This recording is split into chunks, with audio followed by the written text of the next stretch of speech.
Next order of business is roll call members. Please indicate your presence when the machine is open. If all the members voted, tally roll.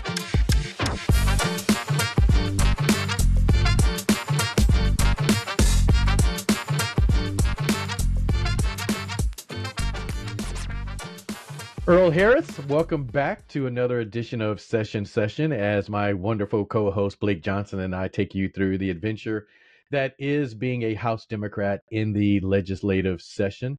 We are joined today by, I think, Blake, and correct me if I'm wrong, I think this is the first time we've had a staff person on the show. And we brought her on because we mentioned her last week. We did speak well of her, so we thought we'd have her come on and talk to you a little bit more about her role in terms of policy for the House Democrats. I'm going to warn you, we did try to practice Bianca's last name before we started recording, and I'm probably still going to butcher it. But joining us today is Bianca Mizimakoski or something like that. Oh my God. Wow. You just alienated like 30% of our audience. What, did I say it wrong? Mizimakoski. Mizimakoski. It's so easy. Bianca Mizimakoski.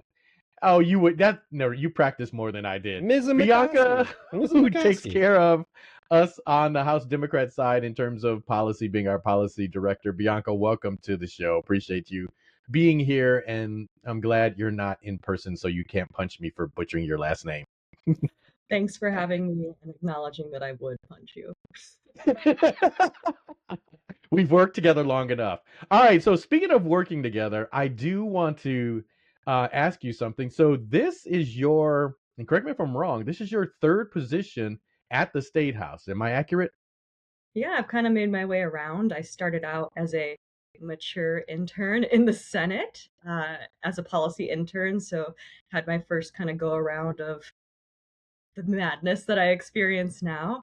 After that, I came on the House Democrat side to work as a press secretary with our communications team, and then took a little hiatus to work in the lobby industry there, and then came back as policy director. This will be my fourth session now as policy director.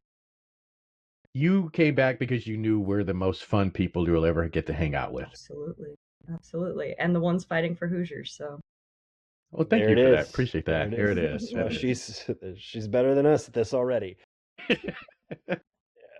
Bianca, you know, what gets the attention, what's in the news, is often the vote tally or what's said at the microphone. And so people are aware of, like, you know, we debate, we vote, we debate, we vote, often 50 times a day on 50 different topics. But what people often don't see is what happens in the 48 hours before a vote. And your life is, I would posit, is deeply engaged in those 48 hours. So could you just talk about being the legislative policy director and kind of how it plays out in terms of the moments leading up to debate and votes? Absolutely. And to back up even like 10,000 feet, a lot of the things we're fighting for are things we're preparing for before a session even starts, right? Like we're having town halls, we're talking to our constituents, we're talking to community advocates, finding out what's important to them and what we need to be working on this session. So we do a lot of prep work because we are in the super minority. We don't have control of how the bills move or if our bills get heard. So we kind of have to get a little creative and play 3D chess and find ways for our ideas to get heard. And a lot of times that happens through the amendment process. So we kind of plan ahead as what our goals are. And in those 48 hours, it's just a race to the finish line. We try to keep organized and make sure everybody on our team is aware of where the bills are at and where they're moving. And that's, you know, not just me, that's our legal team, that's our legislative assistants, that's our communications team, so that nobody's taken by surprise. And, you know, we try to do as much research as we can ahead of time, but in that 48 hours, really the last minute things that are relevant in that moment. And then working with our LSA attorneys, God bless them, to actually draft the language and have a proposal that we can get a vote on the floor. So I wanted to talk about something. You just talked about teams. You talked about LSA, obviously, which everybody works with. But in terms of our legal people on the House Democrat side, our communication people as well, let's talk about your team. You are the policy director. When it comes to the amount of policy staff, and you already are laughing because I know what your answer is going to be. How Yeah. many other policy people are working with you in the House Democrats? I am a policy team of one because we're in the super minority. What I'm told is the number of staff we get is relevant to the number of members we have. So we've kind of pushed to have some more help, but what we need to do is break the supermajority and have more members so that we can have a bigger staff. So we are kind of a bare bones staff. It's just me, but we collaborate a lot because we have to, and we have to make it work. During session, I do get some help from some interns, so we got to shout them out. And it's always great to work with them and see what happens here at the State House through a brand new lens and through a young person's eyes too. So, policy team of one, but uh, really good collaboration between the other members of our team to make what we have work. Bianca, this is Bianca Mizimakoski. This is an unusual session. Yeah, It's fast. It's a bit chaotic. Things are piling up. We talked last week about how like this week that we just experienced, a lot of just really high profile stuff was going to happen all at the same time. So could you kind of just talk about your workload? Like I recall when we asked you to do this, even you were sort of like, there's actually no way I can do this. I don't have time to do this. yeah. So could you kind of just talk about what's happened this session with your workload and why it feels so different? Definitely. And, I think what the general public maybe doesn't know is that we've shaved 2 weeks off of an already short session because Republicans called us in to try to redistrict our maps for the next election. So it made a short session even shorter. What usually takes about 3 months, we now have 2 months to get done. So everything's just moving really, really quick. And not just for myself, for everybody involved. I mean, it's not uncommon for a lot of us to have 12 plus work hours a day. We've got to get in early and make sure we're here for all the meetings and follow what's going on. And by the end of the day, we still have to process everything that happened. There is no quitting time. It's continue to process and continue to go. And it's even more difficult this year with that condensed schedule. Right now, as we're finishing up bills in the House and getting ready to hear Senate bills, we usually have a week of no committee hearings, no session, so that we can process and prepare for the bills that are about to come our way. But that's not happening this year. We're already seeing Senate bills, and we haven't even finished House bills yet, just because everything's getting pushed through so quick. So it's a heavy, heavy workload. It's a lot of material. And so part of what we do is like make sure our staff, first of all, is well trained and knows what's going on so they can help support our members too. And our interns that we bring on at the beginning of session, like they're thrown into the fire and we utilize them as we would any other staff member to just kind of carry the load with us. So it is a lot. And on your podcast last week, you talked a little bit about moving so fast and mistakes being made. And we've seen that happen for last year with SB1, with that property tax overhaul. Now we're seeing lots of local units that are being negatively affected. And so obviously, I and all of you have concerns that things are going to be missed. Like one of the Republican priority bills, 1003, is just a massive overhaul of all the state boards and commissions. It's nearly 500 pages of just cross references of statute. So just even understanding what's in that bill, and especially when you get I believe it was a 200-page amendment that was dropped an hour before committee. You have to understand that, read really quickly so that you can have a thought to share during committee and try to make it all better. But what's even more concerning to me is the ability of the public to be involved when it comes to stuff like that. I mean, how is average Hoosier going to read a 400-page amendment and then be able to speak for themselves in that moment? Not only are we risking mistakes being made, but we're kind of limiting the ability for the public to be involved and to make their voice heard. So that's always a concern. So, as you were saying, there's so much you have to deal with, a lot of bills. Let's talk about I'm going to call them the hot bills or the big bills from this week as we close out the first half of the 2026 session 2.0. What was the hot things and hot items on the agenda? Well, first of all, 1343, that's the bill that creates the military police force of the National Guard, with everything that's happened in Minnesota recently and just tensions in the country being really high. That was a really heated and emotional moment on the floor. So it's not just about, we're trying to make good policy here as Democrats, but we are people too. And especially seeing the interns, the new folks that aren't used to the legislative process, seeing us bring like reasonable, good ideas to make this bill better, like putting in some training for these law enforcement officers or some accountability or making them work with locals. Just seeing really common sense things like that get voted down so easily by the Republicans, it's disturbing. And it's sometimes hard to keep going when you hit a moment like that. But the reminder I try to give other staff and interns is like the process is long. Like this moment is painful, but we're here fighting for what's right. And, we just have to keep going. Can you also, I know one of the other bills, which actually worked out, is the bill that had to do with a firing squad. Talk to us about that and where that ended up going. Sure. I was glad to see that bill get firing squatted itself.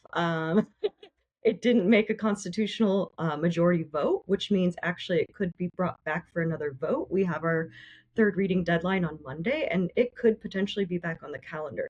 But I think just the fact that it didn't make a constitutional majority vote means there's not a lot of support for it. I know there's a similar bill in the Senate that has also died. So moments like that are some of the brief moments of joy we can tap into around here when common sense prevails. And with that bill, if I can add in, there was some bipartisan work for it to go away. If I remember correctly, Representative Zimmerman on seconds got an amendment that took out part of what the bill did in terms of, I believe, gassing people. Yeah. And then Bob Hypoxia. Morris hypoxia, yeah, which I think he said that there's people that it's taken them some 35 minutes to die. So now we're putting extra torture on it. And then Representative Bob Morris really got up and was very passionate about how this is a bill that should go away and die. So got to give credit where credit's due. That was a bipartisan effort for that bill to move on and not exist, hopefully, anymore. Mhm. It's just crazy too, right? Like to watch the way people vote on this. Like I struggle a little bit like super evangelical Christians who are like, no, no, no, we should use a firing squad. I'm Yeah. just like, this is actually insane. And like the state, I'm not asking everybody to talk about like their position on the death penalty as a whole, but like, like it's already pretty suspect, the idea of the state taking a person's life. Like add to it, like let's do it in these ways that are like potentially incredibly cruel. Like the nitrogen hypoxia thing was like cruel and unusual punishment.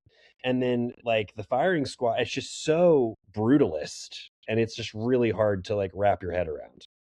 Yeah, it's especially hard to wrap your head around when people are really struggling with just the basic cost of living, with affording their utility bills, their rent, and this is what we're spending the legislature's time on. So that's one of the most frustrating parts for me. Bianca, what other bills this week stood out to you? So we're moving some of the Republican priority bills, like 1001. That's a bill that is supposed to make housing more affordable. It's a step in the right direction, but it could take a long time to see the impacts of those bills.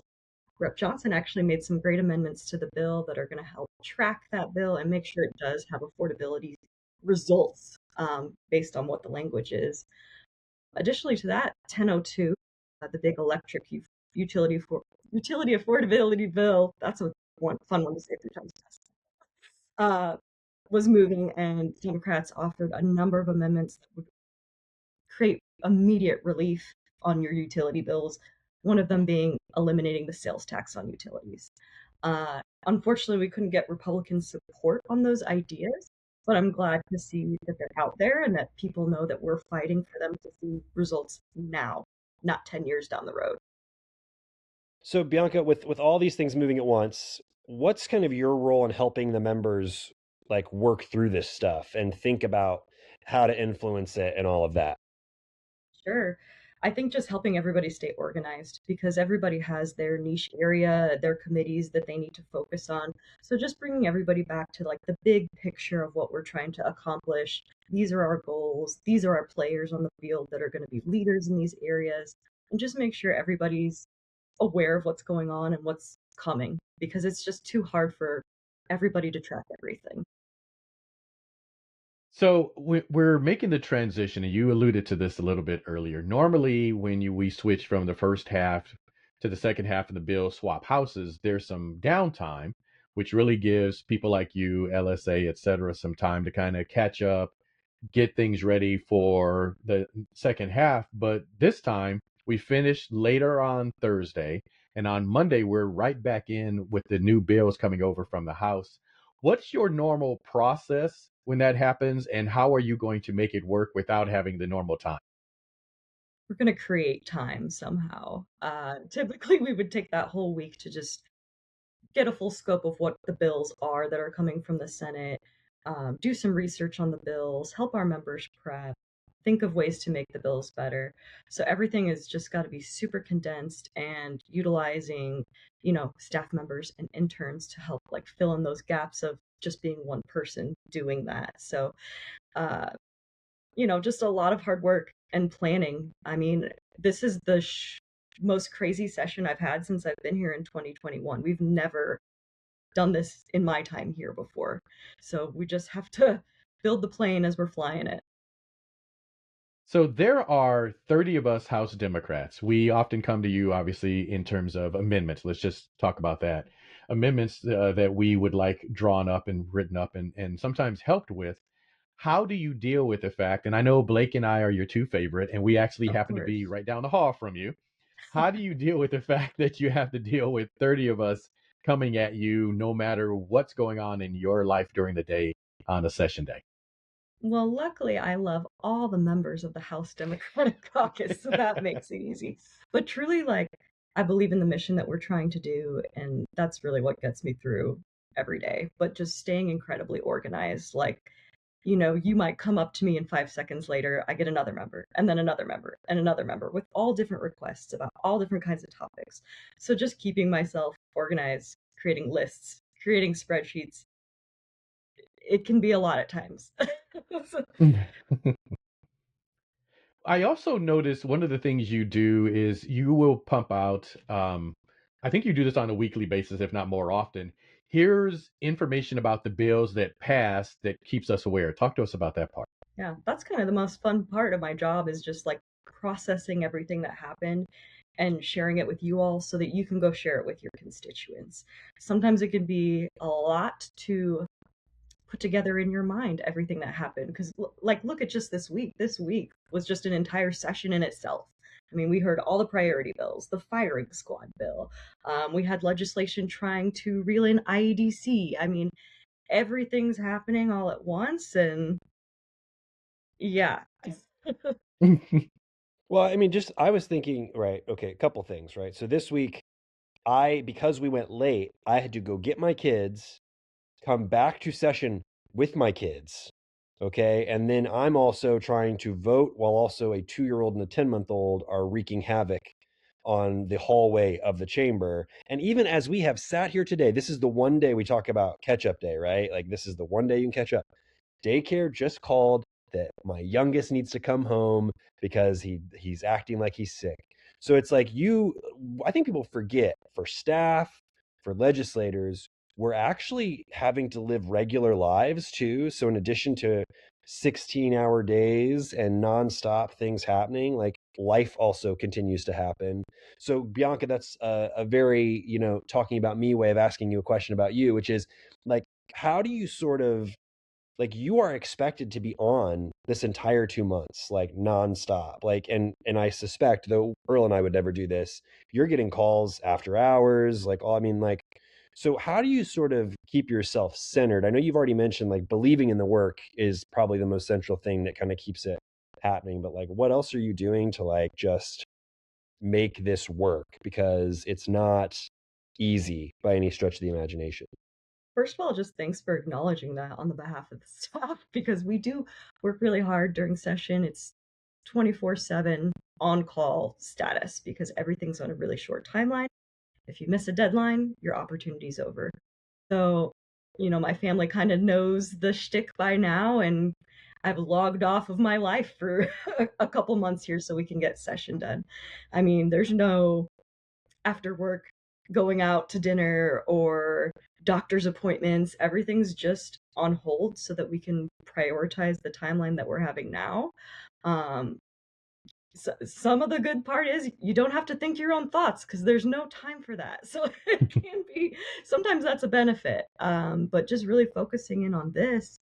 And then, I'm really lucky. I have a great roommate, Lauren, our publications director, is a really centered person and a yogi. And so, like, when we have time, we do some breaths and some stretches and refocus on what our goals are and that what we do is important and that we're going to get to the next day. But as far as like having a life, our staff doesn't. There is no life.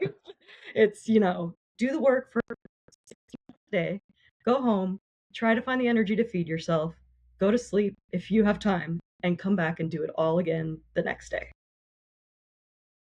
Yeah. And that, you look at it, that's why you ended up on the show this week because we were talking about staff's role.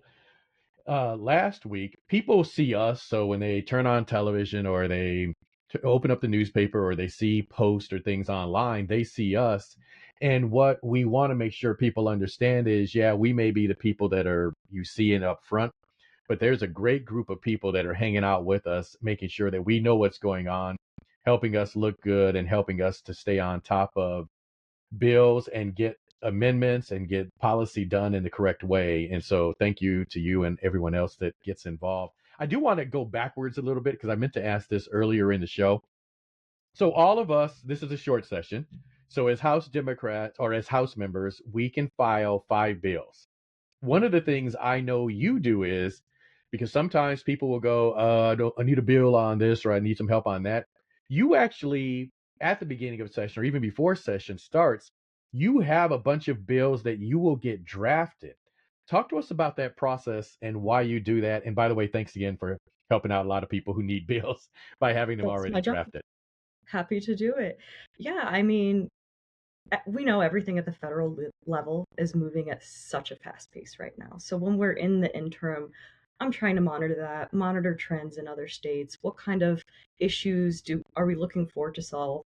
One of them, Rep Harris, that you so kindly took on was AI and how it's affecting people in the workplace. And we've looked at some legislation from other states that address no robot bosses, over monitoring people, timing how long they have bathroom breaks. I mean, things like that can get lost once we start to get in the shuffle of session. So just working ahead to make sure that we're addressing issues for every Hoosier in every walk of life in every district, not just the things that are important to Bianca or the things that are important to Rep Harris. It's monitoring things that everyday Hoosiers want us to work on and trying to put a plan together to address those issues. So now that I have to go get my kid, let me ask a final question from me at least here, which is just what happens now? Right? We have the half is over. Well, it's over on Monday. First half's over on Monday. Like, what's your life look like now for the next what is only 4.25 weeks that remain? Not even, because February is a short month. So, yeah, what happens now, Bianca Mizimakoski? I have words that are not appropriate for the air about what I think it will be like. Yeah, that's fair. But, it's going to be like the first half, but worse. I was planning on training our intern class on conference committee next week. And my intro was going to be, I hope you've really enjoyed the first half of session because we're about to do it all over again. And then adding conference committees on top of that, which if people don't know what that is, that's if there's changes to a bill in the opposite chamber, they send it to a conference committee, which is 4 members who ultimately decide the language of the bill. And those committee meetings can be 5 seconds. They could actually not have language of the bill to discuss. And that's where some of the biggest changes happen, some of them behind closed doors. So just being able to monitor what changes are going on in the bills that we've already passed, and then what's going to happen in conference committee are going to be my priorities, and just making sure our members are aware and that we can try to still make the bills that are moving into good policy. It's a team. We're all a team in this together, and we couldn't do it without you all putting yourselves out there and getting on the floor and fighting every day. So appreciate you right back.